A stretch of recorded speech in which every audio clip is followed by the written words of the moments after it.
മഹത്വം ഉണ്ടാകുവാൻ തക്കവണ്ണം അവിടുന്ന് വലിയ കൃപ ചെയ്തിരിക്കുകയാണ്. ഇന്ന് പിതാവിന്റെയും പുത്രന്റെയും പരിശുദ്ധാത്മാവിന്റെയും നാമത്തിൽ 5 കുഞ്ഞുങ്ങൾക്ക് ജ്ഞാനമേൽക്കുവാൻ തക്കവണ്ണം അവിടുന്ന് ഭാഗ്യം തന്നതിനായിട്ട് തോന്നുന്നു.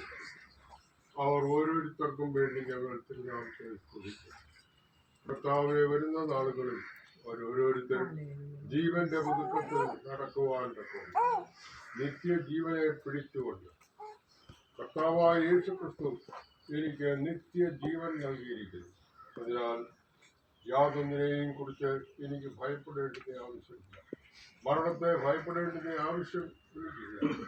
ഞാൻ ക്രിസ്തുവിനോടുകൂടി മരിച്ചു, പാപപരിഹാരം പ്രാപിച്ചു, ക്രിസ്തുവിനോടുകൂടി ഉയർത്തെഴുന്നേറ്റിരിക്കുന്നു. ഇനി ജീവിക്കുന്നത് ഞാനല്ല, എന്നിൽ വസിക്കുന്ന ക്രിസ്തു അത്രേ എന്നുള്ള ബോധ്യത്തോടുകൂടി വിജയകരമായിട്ടുള്ള ക്രിസ്തീയ ജീവിതം നയിക്കുവാൻ ഈ പ്രിയപ്പെട്ടവരെ, ഈ 5 പേരെയും അവിടുന്ന് ഇടയാക്കണം. പരിശുദ്ധാത്മാവിനാൽ ഇവരെ ഓരോരുത്തരെയും അവിടുന്ന് നിറയ്ക്കണം, ബലപ്പെടുത്തണം, ശക്തിപ്പെടുത്തണം എന്ന് അപേക്ഷിക്കുന്നു.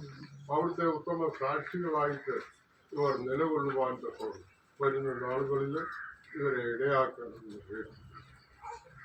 ഇവരുടെ ഭവനങ്ങൾക്കായിട്ട് ഞങ്ങൾക്ക് നാമത്തെ ദൈവഭക്തിയിൽ അവരെ പരിശീലിപ്പിക്കുവാൻ തക്കോണം, ദൈവോദര പരിജ്ഞാനമുള്ളവരായിട്ട് തീരുവാൻ തക്കോണം, അവരെ പോറ്റി വളർത്തിയ മാതാപിതാക്കൾക്കായിട്ട് ആവശ്യമായിട്ടുള്ള ആലോചനയും എല്ലാ വിധത്തിലുള്ള പഠന സൗകര്യങ്ങളും ഒക്കെ അവർക്ക് നൽകിയ സഭയ്ക്കായിട്ട് പ്രിയപ്പെട്ടവർ ഏവർക്കും വേണ്ടി ഞങ്ങൾ എല്ലാ ഭവനങ്ങൾക്കായിട്ടും എല്ലാ കുടുംബങ്ങൾക്കായിട്ടും ഇപ്പോൾ ഭവനത്തിൽ സഭ കൂടിയിടുവാൻ തക്കോണം അവിടുന്ന് വേണ്ടുന്ന എല്ലാ സൗകര്യങ്ങളും തന്നിരിക്കുകയാണ്.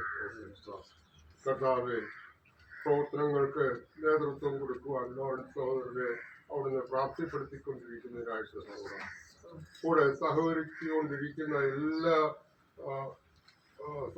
സഹോദരന്മാർക്കായിട്ട് ഞങ്ങൾ വരുന്ന നാളുകളിൽ വളരെ അനുഗ്രഹിക്കപ്പെട്ട വിധത്തിൽ പ്രവർത്തനം നടത്തിക്കൊണ്ട് മുമ്പോട്ട് പോകുവാൻ തക്കോണം കൂടുതൽ ശക്തിയായിട്ടുള്ള വിധത്തിൽ പ്രവർത്തനം നടത്തിക്കൊണ്ട് മുമ്പോട്ട് പോകുവാൻ പ്രിയപ്പെട്ടവരെ ഇവരെ ഇടയാക്കണമെന്ന് അപേക്ഷിക്കുന്നു. ഞങ്ങളെല്ലാവരും അവിടുത്തെ വേലയിൽ വളരെ വർദ്ധിച്ചു വരുന്നവരായിട്ട് കാണപ്പെടുവാൻ ഇടയാക്കണമെന്ന് അപേക്ഷിക്കുന്നു. ആത്മഫലം നിറഞ്ഞവരായിട്ട് പരിശുദ്ധാത്മശക്തിയിൽ സുവിശേഷത്തിന് സാക്ഷ്യം വഹിക്കുന്നവരായിട്ട് ഞങ്ങളെവരും കാണപ്പെടുവാൻ ഇടയാക്കുന്നവരാണ്.